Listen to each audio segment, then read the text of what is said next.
High, আমি বাঁধন। হ্যাঁ, বেঙ্গল টু জার্মানির বাঁধন। তোমরা যদি কেউ জার্মানিতে হায়ার স্টাডিজের জন্য আসতে চাও তাহলে আমাদের ফেসবুক গ্রুপে জয়েন করতে পারো। এর আগেও আমরা তোমাদের বিভিন্ন ডাউটস অ্যান্ড কোয়ারিজ, বিভিন্ন ইস্যুস নিয়ে সেগুলো ফেসবুকে পেয়েছি এবং আমরা যথাসাধ্য চেষ্টা করেছি সেগুলোকে রিজলভ করার। এছাড়াও আমরা ফেসবুকে পার্মানেন্ট ডকুমেন্টেশনও বানানোর চেষ্টা করেছি, কিন্তু আমাদের মেম্বার ইনক্রিজ হওয়ার সাথে সাথে নতুন মেম্বার যারা আসছে তারা সেগুলো ঠিক করে খুঁজে পাচ্ছে না। তো এই কারণে এখন আমরা এই চ্যানেলের মাধ্যমে প্রপার ডকুমেন্টেশন করতে চাই এবং সব ইম্পর্টেন্ট ইনফরমেশন তোমাদের সাথে শেয়ার করতে চাই একটু অন্যরকম ভাবে।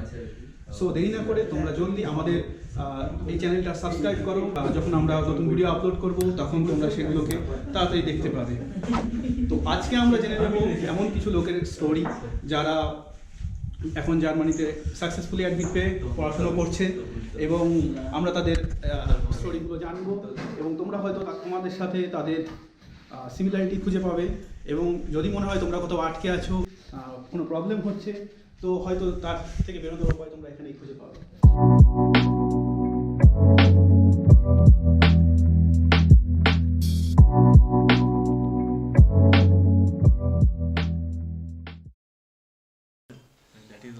তো আজকে আমাদের সাথে আছে সুমন, খাবাব, আলেখ্য আর অর্ঘদীপ। তো আমরা এক এক করে জেনে নেব ওদের জার্মানি আসার গল্প। এই তো আমাদের সাথে চলে এসেছে সার্থকী।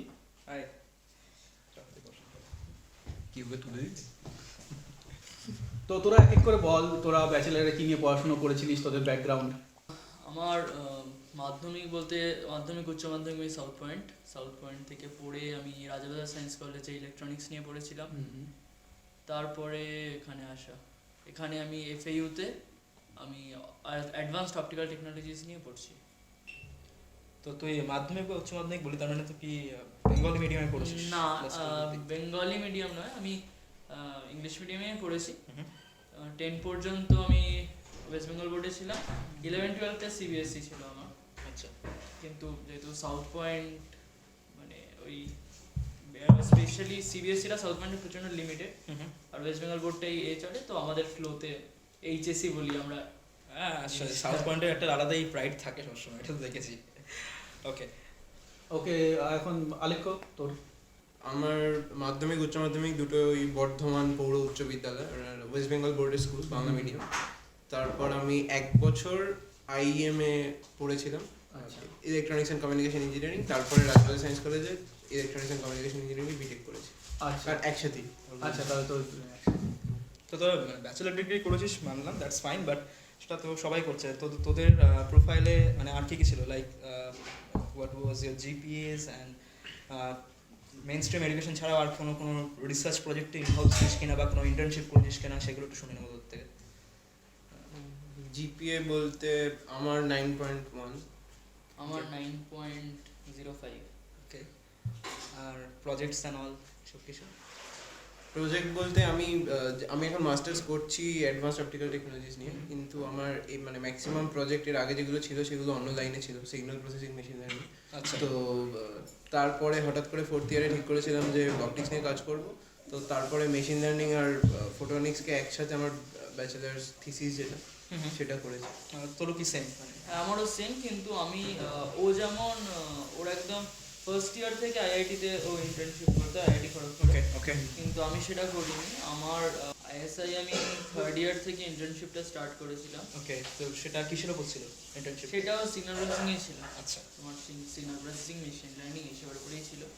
তারপরে 4th ইয়ার মতো আমরা সেম গ্রুপে ছিলাম, তো আমরা তখন ফটোনিক্সের কাজটা ধরি, মেশিন লার্নিং অ্যাপ্লাই করা। আচ্ছা, তো আর একটা ইন্টার্নশিপ আমরা করেছিলাম, সেটা হচ্ছে তোমার ঠিক যখন গেটের এক্সামটা হয় ঠিক তার আগে আমরা ইন্টার্নশিপে জয়েন করি টিসিএস এ, যেটা আর&ডি আছে, ওটাই আমরা দুজন কলকাতায়। আচ্ছা, ইকোস্পেসিফিক।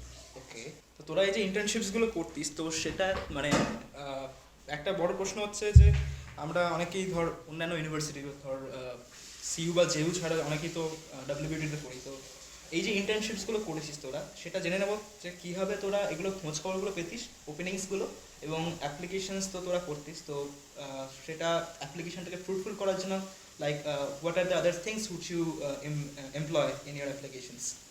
আই থিঙ্ক এটাও ভালো বলতে পারবে। মানে কলেজের প্রফেসরদের সঙ্গে ক্লাস ভালো করে করলে, ক্লাসের রেসপন্স ভালো হলে ওনাদের থেকে অনেক বেশি কন্ট্যাক্ট পাওয়া যায়। ইউনিভার্সিটি অতটা ম্যাটার করে না, যদি প্রফেসরদের সঙ্গে তোমার রিলেশন ভালো হয় তাহলে রেফার করে দেন। এই এবার আমরা একটু বলি নাকি? Why not, sure. হ্যাঁ, তো তোদের ব্যাকগ্রাউন্ডগুলো একটু। আচ্ছা তাহলে আমি বলছি। আমার স্কুলিংটা হয়েছিল বহরমপুরের জেএন একাডেমিতে, বাংলা মিডিয়াম, 10-12 দুটোই। তো তারপরে আমি ব্যাচেলার্সে পাওয়ার ইঞ্জিনিয়ারিং নিয়ে ভর্তি হই যাদবপুরে। তো সেখানে আমার পাওয়ার ইঞ্জিনিয়ারিংটা একটা ইন্টারডিসিপ্লিনারি, তার জন্য আমার একটা সুবিধাও হয়েছিল, অবভিয়াসলি অসুবিধাও ছিল। তো ফার্স্ট থেকে আমরা একটু অ্যাপ্লাইড ফিজিক্সের ওপর একটু ঝোঁক ছিল, আচ্ছা, তার জন্য আমি প্রথম থেকেই ইন্টার্নশিপ এসব দেখতাম। অ্যান্ড আমি ফার্স্ট ইন্টার্নশিপ করি হচ্ছে থার্ড ইয়ারের এন্ডে, মানে ফোর্থ ইয়ারের শুরুতে আর কি।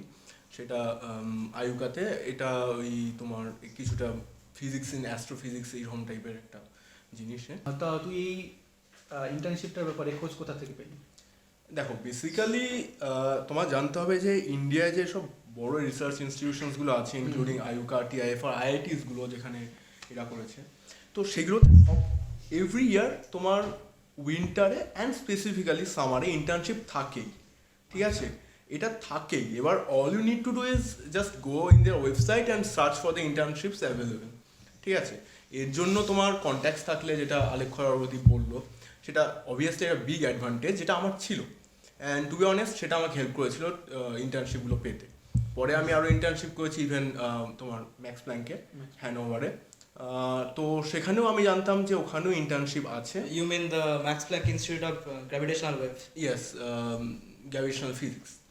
তো হ্যাঁ, অ্যান্ড ওরা ওয়ার্ক করছে এখন গ্র্যাভিটেশনাল ওয়েভসের উপর। অ্যান্ড ওখানে আমি ইন্টার্নশিপ করেছি লাস্ট জানুয়ারি থেকে মার্চে। তো আমি এটাও জানতাম যে ওখানেও তোমার ইন্টার্নশিপগুলো এভরি ইয়ার অ্যাভেলেবেল থাকে, এবং more than one internships available in different labs. So all you need to do is to go in their website, search and apply. Just apply. All you need. Max প্ল্যাঙ্কের ইন্টার্নশিপের টপিকটা কি ছিল? তো আমার টপিকটা ছিল বেসিক্যালি ওরা একটা সফটওয়্যারের উপর কাজ করছে, সেই সফটওয়্যারটা সিমুলেশন করছে, এবং সে প্রোগ্রামিংটা হচ্ছে C++, ঠিক আছে? তো আমার যে কাজটা ছিল হচ্ছে সেটা হচ্ছে যে ওদের যে ওরা একটা স্পেস প্রোব বানাচ্ছে, এটা ওরা 2034-এ স্পেসে পাঠাবে। আচ্ছা। And it is like some billions of euros project. তো হ্যাঁ, it is something very big. তো এদের অ্যাকচুয়ালি ল্যান্ড বেসড সিস্টেমটা 2017-এ নোবেল প্রাইজ পেয়েছিল, so you can understand how big it is. তো এই জিনিসটা, যে মেশিনটা যেটা ওরা স্পেসে পাঠাবে, সেটার একটা ডিজাইন, একটা basic design and optimization, calibration of some errors, সেই জিনিসটার সফটওয়্যারটা করা, সেটা আমার কাজ ছিল। অ্যান্ড তারপরে হিয়ার আই অ্যাম, এদের সাথেই একই ডিপার্টমেন্টে পড়ছি। তো লাস্টে আমরা জেনে নেবো সুমনের থেকে। তো বেসিক্যালি আমার বাড়ি দুর্গাপুরে। তো দুর্গাপুরেই আমার 10 আর 12 দুটোই হয়। 10 অব্দি আইসিএসসি ব্যাকগ্রাউন্ড আর 12-এ সিবিএসসি ব্যাকগ্রাউন্ড। আচ্ছা আচ্ছা, মানে তুই বর্ধমানের বিশমান? এটা কিন্তু সত্যি কথা। না না, খুব ভদ্র ছেলে। তো যাই হোক, 12-এর পরে ওই একটা ঝোঁক উঠলো যে বাড়ি থেকে বাইরে থাকবো, এরকম একটা ব্যাপার। তো তার জন্য আরজিটিইউ, রাজীব গান্ধী টেকনিক্যাল ইউনিভার্সিটি ভোপালে পড়তে গেলাম। তো ওখানে কম্পিউটার সায়েন্স অ্যান্ড ইঞ্জিনিয়ারিং নিয়ে ব্যাচেলার্স অফ ইঞ্জিনিয়ারিং বিই করেছি আমি। আর আমার মানে যখন থেকে আমি কোর্সে ঢুকি তখন থেকে আমার এই অপারেটিং সিস্টেম ডেভেলপমেন্টের উপর একটা খুব ইন্টারেস্ট ছিল, যে কি করে কার্নেল ডেভেলপ করে, ঠিক আছে? আচ্ছা। তো এইসব ব্যাপারে আমার একটা ইন্টারেস্ট ছিল। তো তার জন্য, আর বেসিক্যালি ওএস ডেভেলপিং এ লিনাক্সের থেকে বেটার আর কিছু নেই। তো তার জন্য আমি থার্ড সেমিস্টারে একটা লিনাক্সের ট্রেনিং করি, একটা জয়পুরে। ওখানে 6 মাসের একটা ট্রেনিং ছিল, ওই ট্রেনিংটা করি। তারপরে ওই রিলেটেডেই আমি ইন্টারনেট সার্ভার ডেভেলপমেন্ট আর কার্নেল ডেভেলপমেন্টের উপরে মাইনর অ্যান্ড মেজর প্রজেক্টস করি কলেজে। আচ্ছা। তো বেসিক্যালি ওটাই ছিল। আর সিজিপিএ ওয়াজ 7.0। তো তারপরে আমি জার্মানিতে অ্যাপ্লাই করি, অ্যান্ড এখন আমি এফইউতে মেডিকেল ইঞ্জিনিয়ারিং নিয়ে এমএসসি করছি। তো তাহলে মানে কখন তোর মনে হয় যে আমি পড়াশোনা করার জন্য অ্যাব্রোডে যাব, হায়ার স্টাডিজ পারসু করার জন্য? আমি যখন লাস্ট মেজর প্রজেক্টটা বানাচ্ছিলাম, ফাইনাল সেমিস্টার ছিল, তো তখন আমি বেসিক্যালি দেখতে পেলাম যে মানে আমি খোঁজ করছিলাম যে মানে এই কার্নেল ডেভেলপমেন্টের কাজ কোথায় কোথায় হয়। তারপরে আমি জানতে পারলাম যে যেরকম আমাদের দেশে ইন্ডিয়াতে যেরকম কি হয়, বায়োটেকনোলজি হয়, ঠিক আছে, কিন্তু বায়োটেকনোলজির ফিল্ডটা মানে এতটা ভ্যারিড নয় যেখানে কম্পিউটার অ্যাপ্লিকেশনস ইউজ করা হয়। ওকে। তো তাই জন্য মেডিকেল ইঞ্জিনিয়ারিং নিয়ে খোঁজ করা স্টার্ট করলাম, দেখলাম যে মানে ইন্ডিয়াতে খুব একটা স্কোপ নেই, অ্যাটলিস্ট পড়াশোনা করার খুব একটা স্কোপ নেই এই field এ। আচ্ছা, কার্নেল ফিল্ডে। হ্যাঁ, কার্নেল ফিল্ডে। তো তাই জন্য আমি ব্যাপারটা নিয়ে বাইরে পড়ার জন্য খোঁজ করা স্টার্ট করলাম। আচ্ছা, আর এই যে ধর এতগুলো দেশে সবাই যায় পড়াশোনা করার জন্য, ইউএসএ যায়, কানাডা, জার্মানি, অস্ট্রেলিয়া, অনেকগুলো দেশে যায়, তো তোরা কেন জার্মানিটা সিলেক্ট করলি সেটা যদি একটু বলতিস। তার প্রধান কারণ আমি বলবো যে একটা তো সব সময় কস্ট এফেক্টিভনেস আমাদের মাথাতে চলে আসে। হ্যাঁ, এটা আমরা সবাই জার্মানিতে টিউশন ফি নেই, নেই। আর খুবই সামান্য যেটা আমার পরীক্ষা দেওয়ার জন্য যেটা লাগে, যেটা উইথ রেসপেক্ট টু ইন্ডিয়া যেটা খুবই কম আমার মনে হয়। আর একটা বড় কারণ আমাদের যে ডিপার্টমেন্ট আমরা চুজ করেছি, আমরা সেটার সাথে ম্যাক্স প্ল্যাঙ্কের যেটা Max Planck science of light, সেটার একটা বড় কানেকশন আছে। তো ওইটাই আরেকটা বড় কারণ, বিকজ এই ফিজিক্সের ডোমেনে যদি আমি নন ইউনিভার্সিটি এই রিসার্চ গ্রুপ যেগুলো আছে যারা লিড করছে তাদের মধ্যে ম্যাক্স প্ল্যাঙ্কটা টপে আছে। তো ওই একটা কানেকশনের জন্য আমাদের এই ডিপার্টমেন্টটা বা এই এফএইউতে আছে। আচ্ছা, তো আমার আরেকটা কোশ্চেন আছে, সেটা হলো যে এই যে কোর্সগুলো সম্বন্ধে যখন তোরা অ্যাপ্লাই করছিলিস, জার্মানি তোরা সিলেক্ট করে নিলি যে আমরা জার্মানিতে হায়ার স্টাডিজের জন্য যাব, the next step is selecting the universities or courses যেগুলোতে তোরা অ্যাপ্লাই করবি, সেগুলো সম্বন্ধে তোরা কোথা থেকে জানতিস, মানে ইনফরমেশনটা পেতে? মানে এক তো আমাদের বন্ধুরা হেল্প করেছে, 2 নম্বর আমরা যার কাছে বিটেক প্রজেক্ট করতাম সেই স্যার উনি প্রচন্ড ইনফ্লুয়েন্স করেছেন আমাদের এই লাইনে আসার জন্য, প্লাস জার্মানি সিলেক্ট করার জন্য বেসিক্যালি। আচ্ছা, অ্যান্ড দেন তো যেটা ও বললো যে না, আমরা বেসিক্যালি ম্যাক্স প্ল্যাঙ্ক যেটা স্কুল অফ ফোটনিক্স যেটা আছে সেখান থেকে গিয়ে এফএইউর খোঁজ পেয়েছিলাম, মানে সেখানে অ্যাপ্লাই করতে গিয়ে আমরা তারপরে জানতে পারলাম যে এরকম একটা কোর্স হয় আর্লাঙ্গেন ক্যাম্পাস, সেটা হচ্ছে এমইউটি যেটা। আর তোরা কিভাবে এই কোর্সগুলোর খোঁজ পেলি? আমি প্রথমে মানে ফার্স্টলি জার্মানির দিকে তো আসেনি অ্যাকচুয়ালি ব্যাপারটা, আমি প্রথমে বাইরে খুঁজছিলাম। তো ব্যাপারটা ছিল যে অবভিয়াসলি মানে একটা মিডিওকার ফ্যামিলি থেকে আমেরিকায় পড়তে যাওয়াটা was not the first option. তো তার জন্য এদিক ওদিক খুঁজতে খুঁজতে আনফর্চুনেটলি একটা কনসালটেন্সির দরজায় গিয়ে নক করি অ্যাকচুয়ালি। তো তখন আমি অলরেডি চাকরি করছিলাম কলকাতায়। আর কনসালটেন্সিটা কলকাতার অ্যাকচুয়ালি, কনসালটেন্সিটা ভবানীপুরে আছে, ঠিক আছে। আচ্ছা, তো আর তখন মানে আমি যা জানতে পারলাম যে এরকম ওরা মানে গ্যারান্টি দিচ্ছিল যে আমরা এরকম সামথিং 1-1.5 লাখ টাকা দিলে জার্মানিতে গিয়ে আমরা তোমাকে অ্যাডমিশন দিয়ে দেবো, ঠিক আছে। আর সব বড় বড় কলেজের নাম মেনশন করা আছে, টিউ মিউনিক, টিউ বার্লিন, টিউ সব টিউ ছাড়া ওরা কাজ করে না। তো সেখানে they were like very sure. তো ওরা বললো তোমাকে আমরা জার্মান ল্যাঙ্গুয়েজ শেখাবো, তার জন্য ইউ হ্যাভ টু এনরোল করার পরে জার্মান ল্যাঙ্গুয়েজ শিখে গেলে আমরা তোমার জন্য অ্যাপ্লাই করে দেবো। তো আমি সেখানে এনরোল করি জার্মান ল্যাঙ্গুয়েজ শেখার জন্য। ল্যাঙ্গুয়েজ শিখতে শিখতে বুঝতে পারি যে ওটা তারপরে আর কিছু করতে পারবে না, তাই আমি জাস্ট ল্যাঙ্গুয়েজটা শিখে ওখান থেকে বেরিয়ে আসি। ততদিনে আমি একটা ডাড বা ইউনি অ্যাসিস্ট্যান্ট একটা আইডিয়া পেয়ে গেছিলাম। তো তারপরে আমি নিজের থেকে খোঁজ করা স্টার্ট করি অ্যান্ড দেন নিজে অ্যাপ্লাই করি। তো ওরা তোকে মানে কি ধরনের কমিটমেন্টস করেছিল যেগুলো তোর মনে হয়েছে লাইক সেগুলো জাস্ট এমনি তোকে ছুঁড়ছে? ওরা যা কমিটমেন্ট করেছিল পুরোটাই ছুড়েই ছিল, ঠিক আছে। বেসিক্যালি শুধু মানে যিনি জার্মান ল্যাঙ্গুয়েজ পড়াতেন তিনি একটা আলাদা এন্টিটি ছিলেন, উনি পড়ানোর কাজটা করতেন। আর যে কনসালটেন্সির মালিক আর কি একজন এজেড লোক ছিলেন। তো উনি বলেছিলেন দ্যাট আমরা প্রথমে কোনো টাকা নিই না, তোমাকে আমরা ওখানকার কোর্স কোঅর্ডিনেটরের সঙ্গে আমাদের চেনা জানা আছে, ওখানকার আরো কনসালটেন্সি আছে যারা জার্মানিতে বসে আছে, তাদের সঙ্গে আমরা কথোপকথন করিয়ে তোমাদেরকে অ্যাডমিশন করিয়ে দেবো।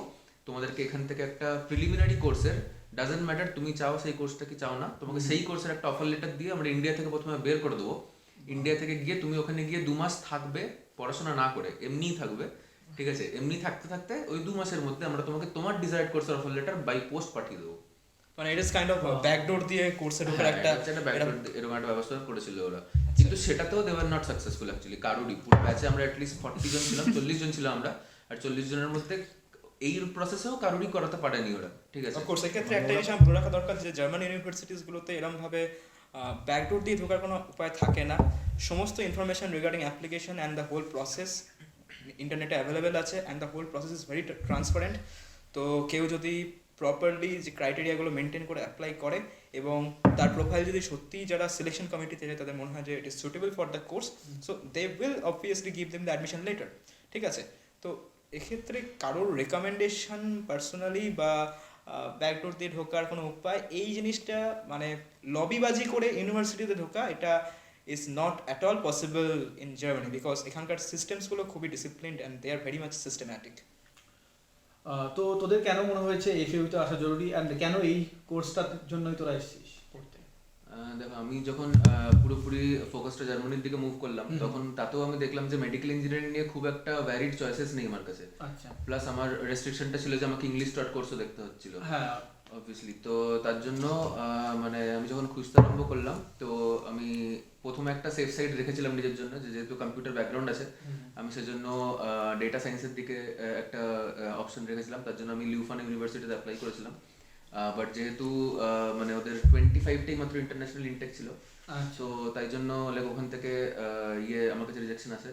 তো আমি বিলেফিল্ডে অ্যাপ্লাই করেছিলাম। বিলেফিল্ডে তোমার আইটি ম্যানেজমেন্ট ছিল, তো ওখানে they asked me for credits in management, তো সেটা আমার ছিল না, তো তার ওখান থেকে রিজেকশন আছে। অ্যান্ড ফাইনালি আমি লাস্ট ডেট ছিল উইন্টার সেমিস্টারের জন্য এফইউতে 15th of July, অ্যান্ড আমি জাস্ট একদিন আগে ওখানে অ্যাপ্লাই করি। অ্যাপ্লাই করার পরে ফাইনালি ওখান থেকে আমি অ্যাকসেপ্টেন্স পাই। And to be very honest, Erlangen is like the medical valley of Europe, and এত ভালো জিমেন্সের ফ্যাসিলিটি আছে এখানে, তো তার জন্য দেখতে গেলে একদিকে ইট ইজ এ বুন দ্যাট আমি এখানে আছি।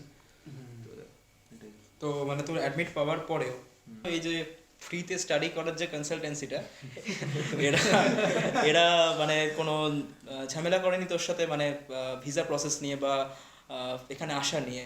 আমি অ্যাকচুয়ালি প্রথম মানে একটু ভয়ে ছিলাম এই ব্যাপারটা নিয়ে, কারণ ওরা অনেক এরকম দাবি করতো যে ওদের অনেক কন্ট্যাক্টস আছে এখানে সেখানে, অ্যান্ড ইনফ্যাক্ট মানে ওদের এরকম যাওয়া আসা ছিল ইয়েতে তোমার ভিসা অফিসে। তো তাই জন্য প্রথম আমি একটু ভয়ে ছিলাম, আর আমি এটা কাউকে জানাইনি যে আমি অফার লেটার পেয়েছি। বাট ইভেনচুয়ালি ওরা জানতে পেরে যায়, অ্যান্ড দেন কনসালটেন্সি থেকে আমার কাছে মেসেজেস অ্যান্ড মেলস আসতে লাগে যে আমরা এরকম, তুমি আমাদের কাছ থেকে গেলে না, তো আমরা দেখছি তুমি কি করে পৌঁছাতে পারো, তোমার ভিসা কি করে হয়, ঠিক আছে, আমরা জার্মানি কোনো মতেই যেতে দেবো না। মানে থ্রেট করেছো তো? হ্যাঁ, এরকম অনেক থ্রেট মেলস আছে। ইনফ্যাক্ট আমার আরেকজন বন্ধু ছিল, তার বাবার কাছে এরকম কল যায় যে আপনার মেয়ে কি করে, মানে সেও অ্যাডমিট পেয়েছে, তো আপনার মেয়ে কি করে যায় দেখে নেবো, ওখানে গিয়ে কিন্তু খুব একটা সুবিধা হবে না, যদি পৌঁছেও যায় ওখানেও আমাদের চেনা জানা আছে, ঠিক আছে, আমরা কিন্তু কি করে প্রবলেম করতে হয় সব কিছু দেখে নেবো। তো অনেক কিছু আসে এরকম। তারপরে যখন এতটা ব্যাপারটা গোলমাল হয়েই যায়, তখন আমি একটু কনফিডেন্স পাই, অ্যান্ড দেন আমি ফাইনালি একবার মানে ওই কনসালটেন্সিতে যাই, ভিজিট করি, অ্যান্ড সামনাসামনি গিয়ে বলে আসি যে এটা হয়েছিল অ্যাকচুয়ালি লাইক ভিসার কনফার্মেশন মেল আসার পরে।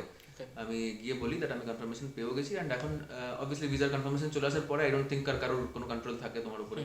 তো আমি তারপর গিয়ে বলে আসি that I am finally going, and আপনারা যা করার আছে করুন। অ্যান্ড তারপর থেকে ফাইনালি ইট স্টপ। এখানে আসার পরে 1-2টো মেসেজ এসছে, ঠিক আছে, যে ওখানে গিয়ে কতদিন তুমি টিকতে পারো দেখছি, বাট দেন তারপরে সেরকম কোনো কন্ট্যাক্ট। তো অনেক ক্ষেত্রে দেখি এই যে কনসালটেন্সিগুলো, এরা ডকুমেন্টস হোল্ড করে বা নোটারাইজ করার দায়িত্ব নিয়ে নেয়। তো ডকুমেন্টস রিলেটেড কোনো প্রবলেম তুই বা তোর বন্ধুরা যারা ওই কনসালটেন্সিতে গেছিলি, এগুলো কিছু ফেস করেছিলি? আমাদের ক্ষেত্রে এটা হয়েছিল, আমাদেরকে বলা হয়েছিল যে তোমরা নিজেদের অরিজিনাল ডকুমেন্টসের 4টে সেট অফ কালার কপিস বানাও, অ্যান্ড সেগুলো ওদের কাছে জমা দিতে বলা হয়েছিল। তো প্রথমে আমাদেরকে একটা সেট করে জমা নিয়ে নিয়েছিল, যেটা আমিও দিয়েছিলাম, আর দেওয়ার পরে বলা হয়েছিল যে ওরা এটাকে নোটারাইজ করাবে, অ্যান্ড তারপরে দিল্লি থেকে মিনিস্ট্রি অফ এক্সটার্নাল অ্যাফেয়ার্সের ওখান থেকে ওগুলোকে অ্যাপোস্টাইলও নাকি দরকার হয়, অ্যাপোস্টাইল করানোর দরকার হয় নাকি জার্মানির জন্য, অ্যান্ড দ্যাট ওয়াজ ম্যান্ডেটরি নাকি ওদের কথা অনুযায়ী। তো তার জন্য দে ডিমান্ডেড অ্যারাউন্ড 55,000 ইন্ডিয়ান রুপিস এটা অ্যাপোস্টাইলটা করার জন্য, অ্যান্ড নোটারাইজেশন করার জন্য ইনফ্যাক্ট 60 রুপিস পার পেজ, ঠিক আছে, কলকাতাতে নোটারি করাতে, ঠিক আছে, আমাদের কাছ থেকে এরকম ডিমান্ড করা হয়েছিল। তো যখন থেকে এই টাকার ডিমান্ডটা আসে, তখন থেকে মানে আমি একটু ব্যাক অফ করতে লাগি আস্তে আস্তে। তো অনেকজন ছিল যারা টাকাও পে করে দেয় আপ হ্যান্ড, অ্যান্ড মানে নিজের ডকুমেন্টসও দিয়ে দেয়, ডকুমেন্টস অ্যাপোস্টাইল হয়ে আসে ফেরত, আর অরিজিনাল ডকুমেন্টস ইনফ্যাক্ট, ঠিক আছে, দিল্লি ওদের হাতে মানে ওই কনসালটেন্সির হাত দিয়ে অনেকজন পাঠায় আর ভরসা করে, আর যখন অ্যাপোস্টাইল হয়ে আসে তারপরেও কিছুদিন যখন ওদের কাছে ছিল ডকুমেন্ট, যারা ব্যাক অফ করে গেছিলো তাদেরকে আর ডকুমেন্টসগুলো ফেরত দেওয়া হয়নি, তারা ওগুলো উইথহোল্ড করে নিয়েছিল। তো লাকিলি আমি দিইনি নিজের ডকুমেন্টস, আমি বলেছিলাম আমি পরে করাবো বলে, ঠিক আছে, তখন আমি বুঝতে পারি যে ঠিকই করেছিলাম না দিয়ে। অ্যান্ড ইনফ্যাক্ট অনেকজনকে অনেক দিন ভুগতেও হয় তার জন্য, অ্যাডমিশন নিজেরা অ্যাপ্লাই করতে পারেনি অনেক জায়গায়, জেনে গিয়েও করতে পারেনি কারণ ডকুমেন্টস নেই, কিছু নেই।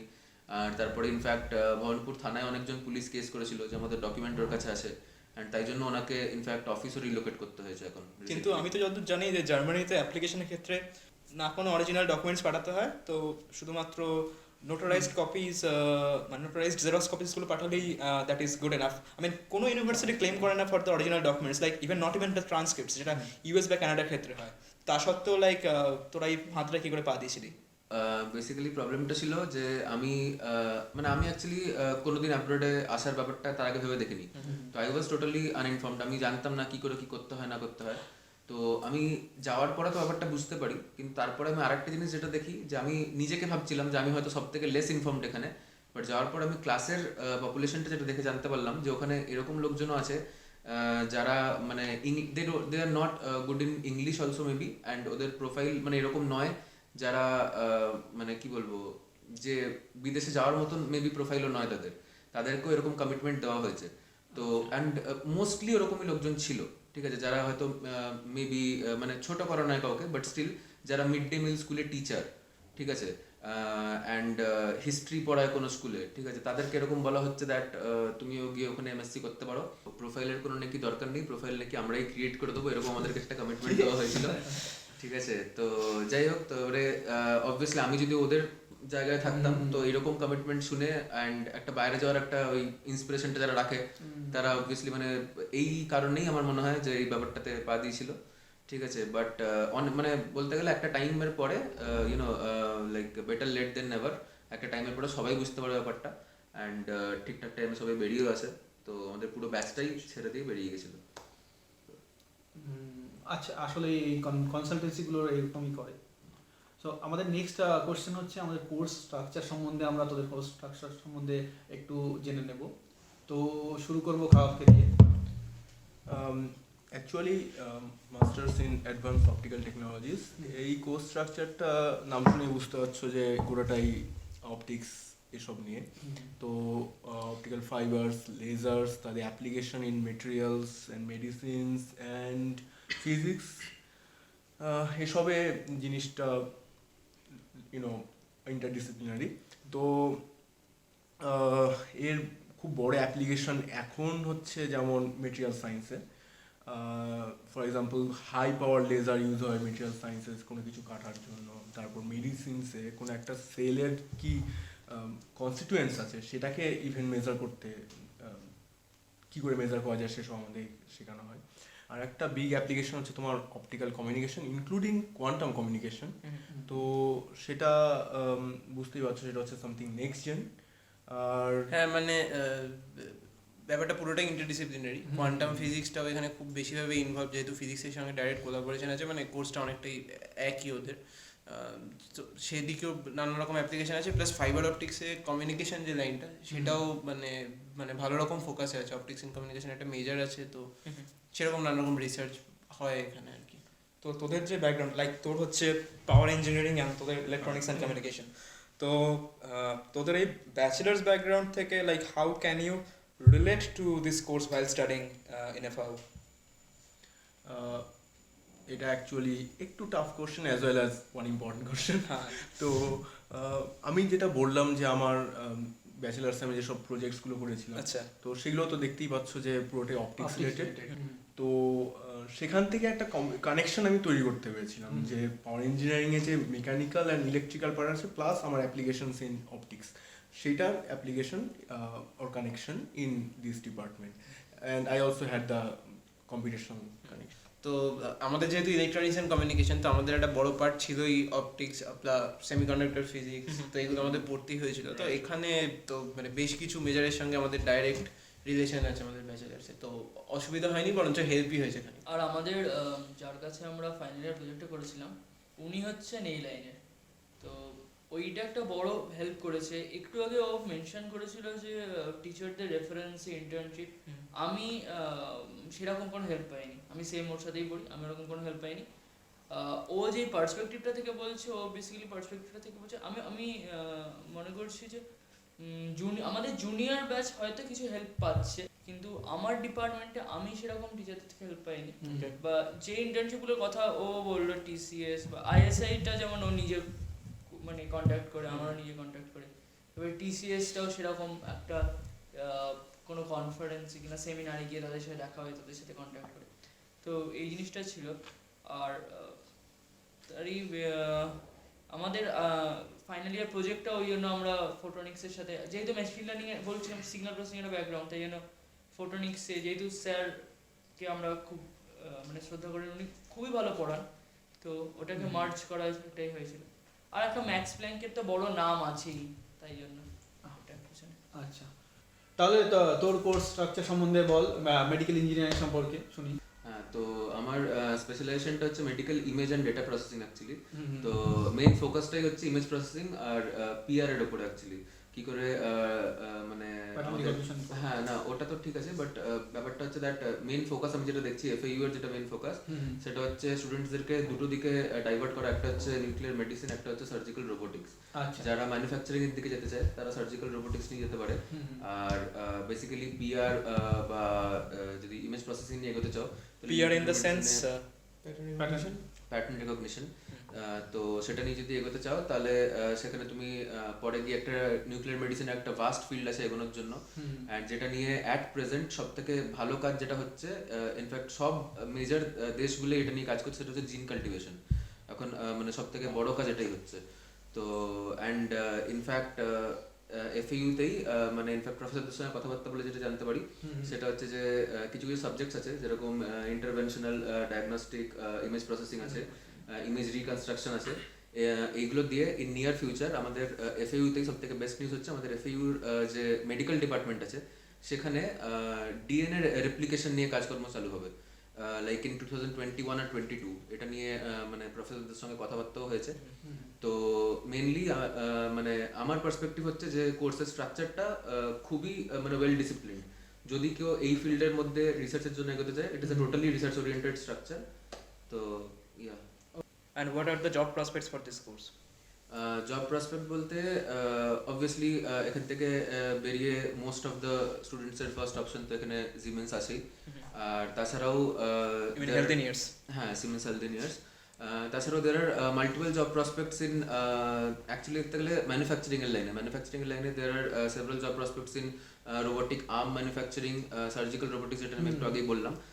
সার্জিক্যাল রোবোটিক্সে ওখানে ব্যাপারটা হয় হচ্ছে নিউক্লিওটন বলে একটা ম্যানুফ্যাকচারিং কোম্পানি আছে। দে আর দ্য লিডার্স, জাপানে based, they are the leaders in manufacturing arms for surgery. কি করে ডাক্তারদের ম্যানুয়াল কাজটা কমিয়ে কি করে লেবারটাকে আমরা রোবটসের উপরে শিফট করতে পারি। তো বেসিক জব প্রসপেক্টটা ওদিকেই। তাছাড়া most of the courses focused on রিসার্চের পরে কি করে আমরা মানে ফিল্ডটাকে ডেভেলপ করতে পারি যাতে ইন নিয়ার ফিউচার আমরা পুরো কাজটাকে মানে যত রকমের মেডিকেল হেলথ কেয়ারের কাজ আছে পুরোটাকে আমরা কম্পিউটারের উপরে শিফট করতে পারি। তো আমরা এই কোর্সগুলো সম্বন্ধে পরে ডিটেলস ভিডিও বানাবো। তো শেষ করার আগে আমরা এই ভিডিও শেষ করার আগে জানতে চাই যে তোদের লং বা কোনো শর্ট টার্ম যদি কোনো গোল থাকে সেগুলো যদি বলিস। লং টার্ম গোল বলতে তো ইচ্ছা আছে এই ম্যাক্স প্ল্যাঙ্ক থেকে পিএইচডি করার। আর শর্ট টার্ম গোল বলতে ম্যাক্স প্ল্যাঙ্কের যদি কোনো ইন্টার্নশিপ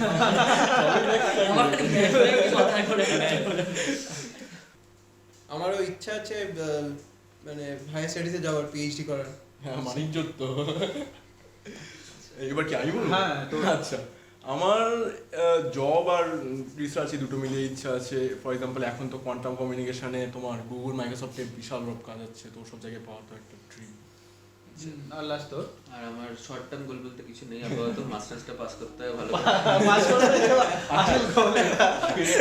এটা জার্মানিতে একটা বিশাল চ্যালেঞ্জ। সেন্টেন ভিসাটা ইউটিলাইজ করতে হবে। Short term long term goal বলতে আমি ইন ফিউচার যেখানেই আমি এই জিন কাল্টিভেশন বা নিউক্লিয়ার মেডিসিনের উপরে রিসার্চ হবে আমি সেই লাইনে এগোতে চাই। তো এটাই হলো মানে ফর পিএইচডি। হ্যাঁ, ফর পিএইচডি। ঠিক আছে। তো আমাদের পড়াশোনা তো কিছু হলো, কিন্তু আমাদের বিরিয়ানি প্ল্যানটা তাহলে কবে হবে? এটা তো মিস হয়ে যাচ্ছে। বিরিয়ানি তো উইকেন্ডে করতে হবে তাহলে। ঠিক আছে, বিরিয়ানি।